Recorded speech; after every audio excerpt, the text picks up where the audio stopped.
ফিরে এলাম বিরতির পর। এবার আমরা যেদিকে চোখ রাখবো, 2018 সালে এই ডিভিশনের লিগের খেতাব জিতেছিল কিন্তু লাল বাহাদুর ব্যামাগার। এবছরেও সেই লক্ষ্যকে সামনে রেখে আবারও তারা মাঠে নেমেছেন।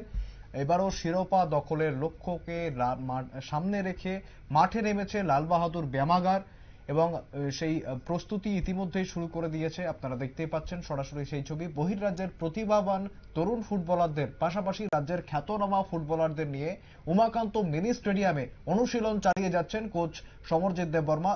লাল বাহাদুর ক্লাব রাখাল শিল্ড নকআউট প্রতিযোগিতায় প্রথম ম্যাচ খেলতে নামবে 16ই আগস্ট টাউন ক্লাবের বিরুদ্ধে। এবছর রাখাল শিল্ড নকআউট ও প্রথম ডিভিশন লিগে জোড়া সাফল্য অর্জন করবে বলে আশা ব্যক্ত করেছেন ক্লাবের কর্মকর্তারা। তারা ঠিক কি জানাচ্ছেন শোনাবো।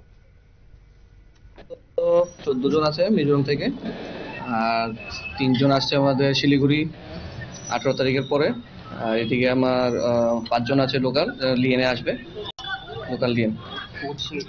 কোচ আপাতত এখন সমরজিৎ দেববর্মা আছে ত্রিপুরারই। আর 16 তারিখের পরে আসবে আমাদের রাখাল শিল্ডের পরে আসবে আমাদের মিজোরাম থেকে কোচ যারা। প্রথম ম্যাচ আটামোগাদের সাথে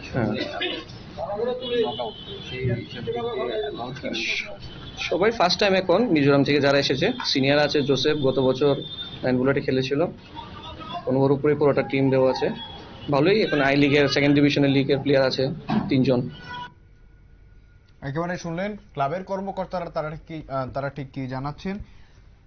রাজ্যের খ্যাতনামা প্লেয়াররা যেমন রয়েছে তেমন কিন্তু বহিরাজ্য থেকেও খেলোয়াড় আনা হচ্ছে। পাশাপাশি বর্তমানে রাজ্যের কোচ প্রশিক্ষণ করাচ্ছেন। তবে কিছুদিন পরেই কিন্তু মিজোরাম থেকে কোচ আসবেন। স্বাভাবিকভাবেই আরো শক্তিশালী করার জন্য দলকে তারা তৎপর। ইতিমধ্যেই প্রশিক্ষণ চলছে এবং খুব দ্রুত তারা মাঠে নামবেন।